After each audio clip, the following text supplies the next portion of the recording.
আসসালামু আলাইকুম বন্ধুরা, রুকুস রেসিপিতে আপনাদের সবাইকে স্বাগতম। আজকের পর্বে শেয়ার করব মুখে লেগে থাকার মতো একটি পাকোড়া রেসিপি। এটা কিন্তু একদম মাস্ট ট্রাই একটা নাস্তা, আপনারা এটা অবশ্যই বাসায় ট্রাই করবেন। এভাবে একবার পাকোড়া বানিয়ে খেয়ে দেখবেন, খেতে দারুণ লাগবে। তো নাস্তাটা বানানোর জন্য আমি প্রথমেই পেঁয়াজগুলিকে ছোট ছোট করে কেটে নিচ্ছি। এরপরে কাঁচামরিচ, পাতাকপি, ধনিয়া পাতা কেটে নিচ্ছে। আমার সব কিছু কেটে নেওয়া হয়ে গেছে। এরপরে বড় একটা বোল নিলাম।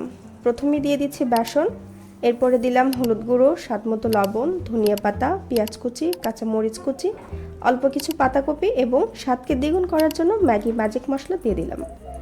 এখন সবগুলো উপকরণগুলো একটু সময় নিয়ে ভালো করে মেখে নিচ্ছি। চুলাটা জ্বালিয়ে দিলাম। এখন চুলোটা জ্বালিয়ে তেল ভালো মতো গরম করে নিলাম। পাকোড়ার শেপ করে ফ্রাই প্যানে এক এক করে দিয়ে দিচ্ছি। অবশ্যই চুলার আঁচ মিডিয়াম আঁচে থাকতে হবে, যেন পাকোড়াগুলো পুড়ে না যায়। পাকোড়াগুলো হালকা ব্রাউন কালার হয়ে গেলে উল্টিয়ে দেব।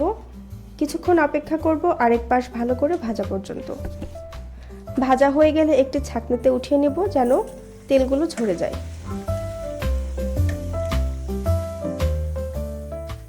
এরপরে পাকোড়ার সাথে খাওয়ার জন্য পেঁয়াজ, কাঁচামরিচ, ম্যাগি মশলা দিয়ে একসাথে মাখিয়ে নিচ্ছি। এতে করে পাকোড়া খেতে বেশ ভালো লাগে।